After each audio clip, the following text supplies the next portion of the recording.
Okay, so what we're talking about is price negotiation. At the interview, we want to make sure that unquestionably we have verified that the monthly payment that they currently have on their car is not what the monthly payment that they want to have on the new automobile. For instance, if the trade-in is a 7, 8, or 9-year-old automobile and it has a $400 a month payment on it, going forward to the new car, having a $655 payment is a big step. I don't know about you, but a $255 bump is big for me, big for my guys on my lot as well. And this is where customers walk in and they say the price is too high. Now, that shouldn't come as a surprise to you because that's a classic form of negotiation for those consumers. Where the surprise kicks in is when they did their research and they were pricing automobiles. And if they just did it at 0% and they took the price of the car and added the tax and divided it by the term that they would like to go to at 0%, they would figure out what the new monthly payment is going to be. I'm hoping that when they asked a friend that supports their decision, that individual, they would ask them, how much is a new car going to cost me? And say, well, this is how they work out payments. Or even better, go to the internet and request a payment calculator. And in 2 seconds flat, you got a free app that can figure that out. Let's assume, worst case scenario, customer doesn't do any of that. And this is the reason why at the interview, before you go out to present the product and demonstrate it or even praise the trade, if they'll let you do that, if they want you to praise the trade, go in that direction first. But come back to the interview. I need to know that $650 is affordable. Because if $650 is not affordable, then let's get on an automobile that is affordable. Don't try and make the new car fit their budget. Find a new car, and even pre-owned, I'm talking about those two, that fits their budget. Don't make the new car fit their budget. Find a vehicle that fits their budget. Do you get that? Does that make sense? That's the easiest and fastest way to overcome the price is too much, the price is too high, I can't afford that. I don't know how I ever pay that. My first mortgage was less money than what this automobile is costing me now. That all those fantastic lines can pop up, and you may have to address those as you go along. But the bottom line is, when they come in and they say that the price is too high, if you verified at the interview, then it shouldn't be too high. If you did not verify the interview, you may have to start over. And my heart would go out to you if you've done the product presentation, the demonstration, and now you're down here at the purchase consultation and they pop that statement on you. But let's assume that they did. So I really want you to walk away with something here that is fantastic and terrific. Number one, when they say the price is too high, what are they comparing it to? What are they saying the price is too high? Because you could say, what are you comparing it to? What are you thinking of the price too high? So if you didn't ask at the interview, do you have any monthly payments on the car you're currently driving? And let's assume it's a 7, 8, 9, 10-year-old vehicle, so it could be paid off. If you didn't ask at that point in time and say, good for you, what was the monthly payment on your vehicle? The whole point is that their comparison is going to be on the old payment at $400, going to the new payment at $655, and the difference being $255. Now, the reason why we do the difference is this a negative statement? Is this a problem for this client, or is this an actual advantage to them? And I believe that it is an advantage to them. And the advantage will come out very shortly. So let's get into it. Now, this is the monthly. And I know I'm doing a monthly payment. If you would have preferred, and just for the simple purpose of demonstration, I find it's easier than a bi-weekly. This would work on a bi-weekly. We'd be 200 and 322, 327.50, somewhere in that neighborhood, and then I have to do the math. It's just simpler for me, if that's okay, that I'm doing it on a monthly basis. Now, the second thing that we're going to want to share with the client is how much the new vehicle is. So a $400 a month payment on a new vehicle, this is going back before. I found it really interesting the other day. The newscaster and the reporter said, we are at the 5-year anniversary of COVID, when the world was shut down at this point in March, where everybody went home. all businesses stopped doing business, and only the absolute critical entities remain open, such as grocery stores. And there was a very significant protocol in order for you to be able to get your groceries. I thought that was really interesting. So not unusual for somebody to come into your dealership right now who recognized during the pandemic wasn't a good time to buy, and maybe they weren't working, so it was a terrible time for them. And now the 2022 and 2022 and 2023 prices went up 20% per year, so 40% in general right across the board, which drove inflation nuts and crazy. That's where we had the hyperinflation. And consequently, if they purchased their automobile in 2018, 2017, 2016, not unusual for them to have a $400 a month payment, because that would have probably been a $35,000 automobile on, I'm talking about an 84-month term, not on a 60-month term, definitely not even close on a 48, and not even on a lease. On the new side of the equation, at a $650 payment, I think the same equation, we're going to have to go to a longer term, at least 72, probably 84 months, because this is probably a $55,000 automobile now. So if that makes sense to you, because automobile prices have gone up by 40%, this is probably what they're looking at. Now, when we subtract these two, right, the selling price, what we wind up with is a $20,000 difference. Now, again, is that a negative or is that a positive for us? And I believe that I'm going to show and demonstrate to you how this is going to be a positive. If the client could pay for this automobile with cash, then they have a $55,000 asset in their possession as opposed to a $35,000 asset. Now, you can use that dialogue with a customer, but a smart customer is going to come back to you and they're going to say, no, that's not the case. So what you got here is a $55K product that I'm going to have to borrow the money for. So I'm going to have actually a deficit, a liability. I'm going to have to borrow all the money unless you can give me a significant amount of money on trade for my vehicle, but I'm going to probably borrow most of it. So it's a liability to me. It's not, in fact, an asset.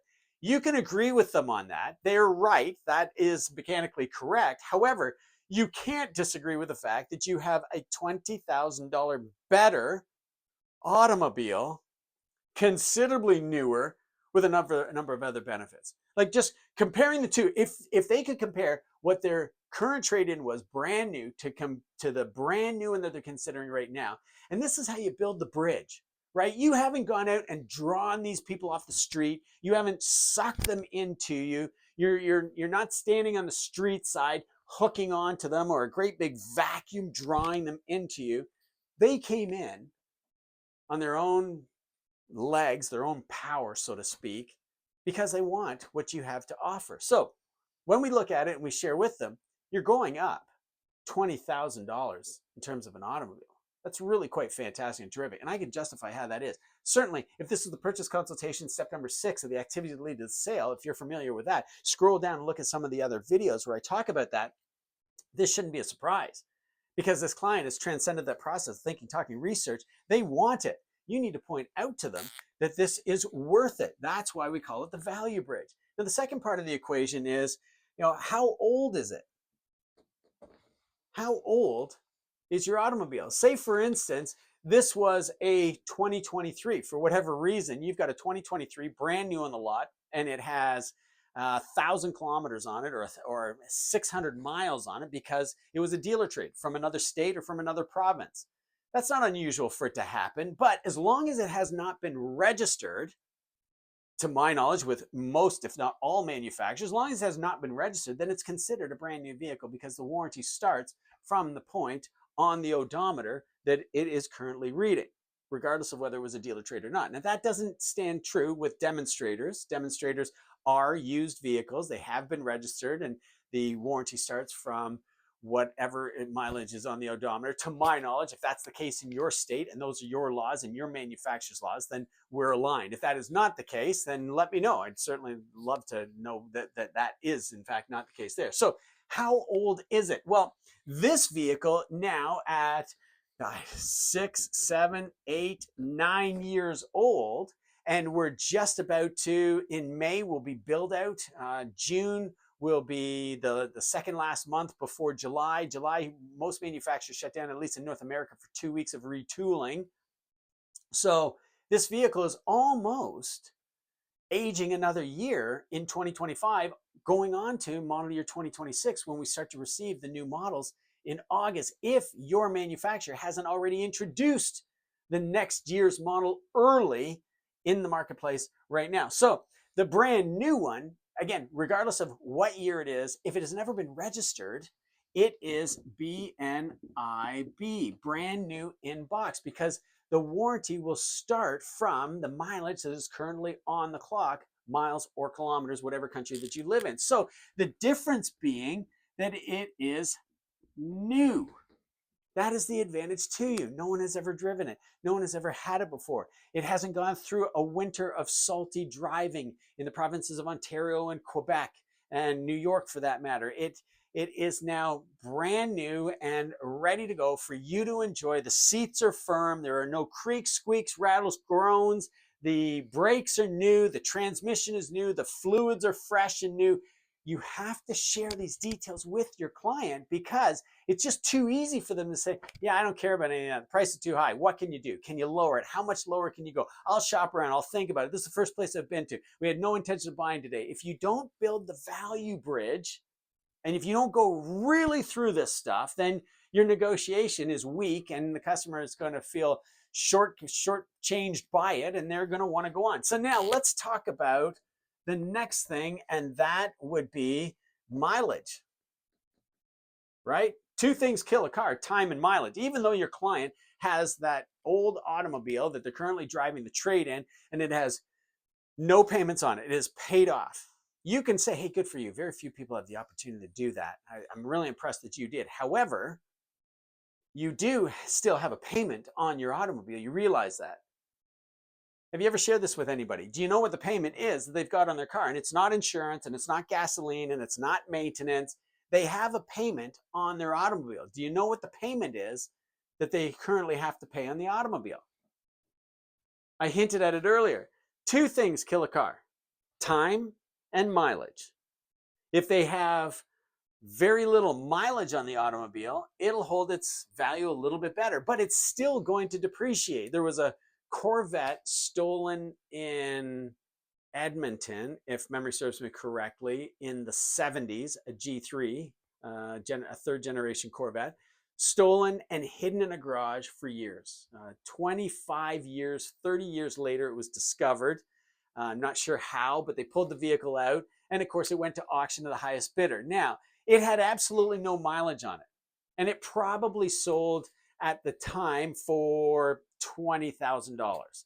And now, in today's day and age, it gets pulled out of the garage, the tires are junk, the rubber hoses are all junk, the vehicle has not run, it's very dirty, the paint is probably not perfect because the dust has taken its toll on the vehicle, and consequently, it sold for $13,000 with absolutely no mileage on it. So when you think that, wow, that's such a collectible vehicle, and two things kill a car: time and mileage. If it doesn't have any mileage, then it's going to be worth a lot, and that is not the case. On the other side of the equation, you could have a brand new automobile and drive it off the lot, the new electric powered Charger. If you put 100,000 kilometers on that vehicle in the first year, it's going to be worth considerably less than one that only has 1,000 kilometers on it. So two things kill a car. Therefore, the customer always has a payment on a vehicle that has been paid off. If they trade it in right now today, they will get more money right now than they will this time next year. They'll get more money right now than they will get in August, because that vehicle will have definitely aged another year, because the 2026s will be coming out. I hope you really get that message. We need to drive that message home to clients, because they didn't think of this sort of thing when they met you. So the mileage is 123,456. And the mileage on your vehicle, even though it was a dealer trade and it's a year or two old, it has 1,000 kilometers or 666 miles on it. It's still zero. So we take that mileage out of the equation, because if it's brand new, it's never been registered, it's going to start its warranty from zero. And that's all that the customer really cares about. How much warranty am I going to have? Am I going to lose any warranty? They're probably getting a discount if it is a year old anyway. There's an advantage to buy this one over the next one. If there's no discount at all, the advantage is that they get the color they want. If there's no advantage to the price, then they get the trim level, the features. They get the, going back to 2021, 2022, 2023, it was just the fact that you could get a car or truck, van, SUV, you know what I'm talking about. So the bottom line is we got to tell them how much mileage, and the advantage is that it is new. Does the customer really understand? Because this is what they want. So when you're telling them what they want, you're perfectly aligned. If they don't want new, then hopefully they're going to speak up right now and say, I don't really even care if I get new. If I could save some money, I would consider a pre-owned vehicle. That is something that you should have found out at the interview. You should have found out at the transition between the interview and going out to present the new product. You should have been asking the whole time, is this the one you'd like to own? Does this make sense? Do you love everything that I'm showing you about the vehicle? When we're transitioning from the walk around to the demonstration drive, you should have been saying, am I showing you everything you want to go with? Do you still want to take it out on a drive? And they go, yes, I do want to take it out on a drive. Do you like it? I do. On the drive, you ask them, who's the first person you're going to show it to? Where are you going to park it? In the garage or leave it outside? Are you going to take it on a special trip this summer? These are the reasons why they have come in to shop and buy from you. And you want to find that out. Now, let's talk about the features, the meat and potatoes of it all. What are the features that their old car has? Let's assume it's got Bluetooth. Let's assume that it maybe has a heated seat just on the driver's side. Let's assume that it has stability control. What else did an automobile 10 years ago have in terms of great technology? Let's say it had park assist. You know, terrific. Not automatic parking, just park assist. We're talking about 7, 8, 9, 10-year-old vehicle, 2018, 2017, 2016, 2014, 2015. Backup camera wasn't law until 2018. Most manufacturers were putting it in from about 2014 on. So you could say backup camera, I guess, but it's on our vehicles and it's so robust with bird's eye view. I mean, it's let's talk about the new features then on the new car. On the new vehicle, we have the driving dynamics, right? Cross traffic alert, slow speed stopping, pedestrian alert, stability control, ABS version 7.0, like really outstanding. Even those features are labeled as similar on the old vehicle. The new one is so much more significantly advanced. How about Bluetooth? We've expanded Bluetooth way beyond that with Apple CarPlay and Android, right? How about the touchscreen dash that we have? You know, a TFT sunlight readable dash in a Toyota Avalon in 2013, 2014 was a little 5-inch display, and the backup camera was a 2-inch display. Do you remember the GPS units, the Garmin GPS units, where it's suction cup to the windshield and it plugged into the cigarette lighter, and this would give you direction and guidance to your destination? Didn't tell you what lane to be in, it just told you, make a right. And now they're so robust to this day. We've got our Navi systems. We've got the backup bird's eye camera, right? We've got, if it's an F-150, we've got the trailer assist backup system. Absolutely amazing, where you can hook on a trailer and with the turn of a knob in the direction that you would like to go, the truck weaves and turns so the trailer falls perfectly behind you. If you haven't experienced this, you really must. It is a terrific feature. Very, very impressive. So now we get to roadside assistance. And what do we got for roadside assistance? It's worse than just not having any roadside assistance. They're having to pay $233 per month on roadside assistance. We've got it, no cost to them whatsoever. And that means it's a protected payment. These are the things that you want to share with your client as you go through comparing the new payment versus the old payment. This is how you build the value bridge, taking them from where they are to where they want to be. I hope you thoroughly enjoyed this. I got more time. I've got more time. There's a couple of more things I want to share with you just before I bring this to conclusion. From the roadside assistance and the fact that they're going to pay something, how about the fuel economy? Nobody talks about fuel economy. Now, what is their current vehicle getting? Let's say, for instance, it is 10.9 liters per 100 kilometers. Now, I'm in Canada, so it's always the metric system for me. The one that they're going to is 6.9 liters per 100K. To give you some indication, that is a $75 per month savings. Now, when you break that $75 out by a daily cost savings, they're actually saving $250 per day. So when we compare what the two vehicles are, and you would say this to your client, look, what I want to do is compare both vehicles because you said that my price is too high and you're obviously comparing it to your used one. Let's walk through and see which vehicle serves you the best. Now, right here alone at the, where was my roadside assistance and warranty, right? We've got a fully protected payment. That is such a magnificent advantage to the client. These features carry right over to the advantages, and you would, again, highlight and detail those for you. If you can write this out for your client and then take a photograph of it before they leave, give them the piece of paper so that when they go home and they're sitting at the kitchen table or before they're going to bed, they're looking at it. Should I continue driving my old car? That's exactly what the value bridge is intended to do. It's intended to make them feel like, no, you should not. It's an unprotected payment, not because we're being demonstrative, not because we're leveraging scarcity and urgency, for no other reason other than the fact we are aligned with the buyer. We want to help them make the decision that they want to make. This is the reason why they came into you. They came in to see if what they already know, they could buy it for less. And if that were the case, then they can make the decision. If you can make this $327 a month, cut it in half. That would be less than what their old car was with all this new fantastic stuff on it.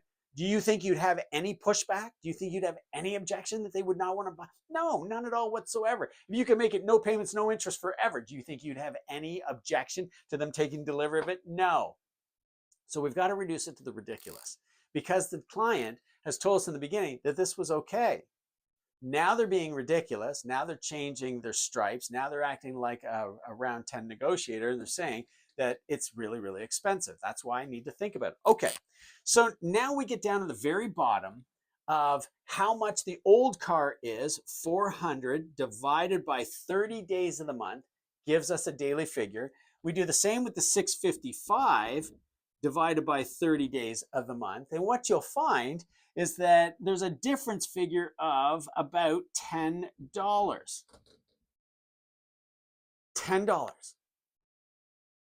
Do you get that? They just told you that, and you agreed with me. A $255 bump over what they've been paying before is a lot of money to you and to me. As salespeople, that's a challenge. That's a hurdle to get over. And yet, look at that. Look at the price down here at the bottom. It's $10. It's less than $10 a month. The actual math is less than $10 a month. But that's not true. It's less than $10 a month. If it were $10 a month, we subtract the fuel savings off, and it's $7.50 per day, more expensive than what they're currently paying per day. $7.50 more per day. And so now, you know what a bad teacher does? A bad teacher links an unknown with another unknown. Essentially, I'm being a bad teacher. I'm saying it's only $7.50 more per day. There's no close. I don't know if there's an expectation that is absolutely magnificent and wonderful. And the client goes, oh my God, I'll take it. You're terrific. This is great. I highly doubt that's ever going to happen. If it does, please leave a comment below in the messages. Yeah, Bill, that just happened to me, or that happens to me all the time. Great. You and I are going to get on a telephone call and I want to find out what you're doing, because to the rest of us, That doesn't happen very frequently, if ever.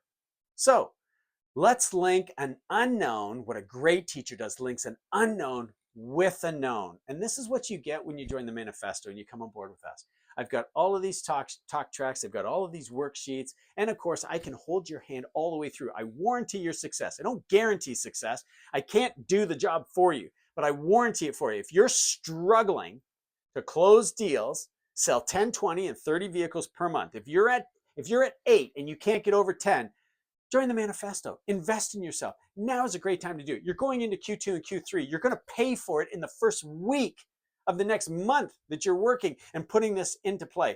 Book a call with me. Let me walk you through. I'll tell you all about it, how much it costs, and how easy it is to get on board. If you're selling 15 a month and you just can't ever get close to breaking 20, get the manifesto for yourself. Gift it to yourself. There's no question you've got the money to be able to do it. You just don't want to spend it on something that isn't going to return for you. I get it. Let me show you what it's all about. I'll put a link in the comments. Book a call with me. I'll take you through it. I'll show you exactly what the online on-demand looks like, as well as the weekly classes. We had one this morning on negotiation. I covered way more of this material on that call, and I'd like you to be there and part of that too. Plus, you get me one-on-one. You can have me coach you through it. So that's the part of the equation that we warranty. But what you do is you link an unknown with a known. And you say to them, for less than a coffee and a biscotti at your favorite hipster coffee Java stop, you could have the vehicle of your dreams for less than the coffee and biscotti. Just one a day. I'm not saying skip the one at noon. You can have the one in the morning and skip the one at noon. Skip the one in the evening when you're driving home. I'm just saying one. I'm not saying eliminate all of them. For less than the cost of a pack of cigarettes. I'm not saying eliminate it. If that's your habit and you want to do it, check with your healthcare. I don't think it's a great idea, but for less than one pack, you could have the car of your dreams. If you smoke more than one pack a day, right? Now, the other part of the equation is for less than what it costs to go to fast food and pick up fast food. That isn't any good for us either, albeit, and I'm not pointing any fingers. I love McDonald's. I love fast food. I love the onion rings, but I don't go all the time. It's not good for my cycling. It's not good for my fitness. It's not good for my ability to be able to present like this and continue to talk at the level and the enthusiasm and excitement that I need to deliver for you. For less than the cost of some of those simple sundry items that we have on a daily basis, you could have the car of your dreams. That's how you really bring it to conclusion. That's how you exceed their expectation. That's how you build the value bridge. And that's what you got to do in order to be able to sell 10, 20, and 30 vehicles per month on a predictable, consistent basis. You got to get to this point where, just like me, it's a conditioned response. Somebody comes into my dealership and says it's too much. I go, compared to what? They go, well, I've only paid $400 on my vehicle before. And I look at it, I go, that's a 10-year-old vehicle. You're paying $400 on it. They go, no, it's paid for. Okay, great. So, it's costing you about $123 a month right now. They go, what? They have no idea. This is how we build the value bridge. Take that $123 and apply that towards the $655. And now we're talking about $525. Add in the fuel cost savings of $75 a month, and now we're below $500. Look at how fast we're getting to 400. Nobody thinks in this capacity. And this is what will make you a high-achieving salesperson. I'm not talking to everybody. I'm just talking to all of you right here in the group, on LinkedIn, on Facebook, and following me on YouTube, which is fantastic. Please tell everybody, get them to subscribe. These sessions are free. I hope you get a ton of value out of it. But if you really want to take it another step, you really want to earn a predictable, consistent 120 vehicles per year and make a six-figure income by only selling 2 vehicles in the showroom per month. That's it. You just have to sell 2 vehicles in the showroom per month. I'll show you how you can sell 10, 12 vehicles per month, only selling 2 in the showroom, so that you can earn a 6-figure income and live the life of your dreams. My name is Bill Harvey. Thank you so much for joining me. Join me next week for Planning for Success, where we'll really map out what the rest of the year could be like for you. And I know the tariffs are wreaking havoc with both our economies. Until our governments sort that out, if the tariffs come into place, you're going to need these closing and negotiating and planning skills in order for you to be able to hit that 10, 12, and 15 vehicles per month. It's doable because the rest of the industry is going to shut down and collapse on themselves, and you'll be the one helping customers who still want to buy automobiles. It is not going to end. Didn't end during the inventory shortage, didn't end during the pandemic. It's never going to end. People love their automobiles, need their automobiles, and want you to help them make the decision. I'll talk to you again real soon. Bye-bye.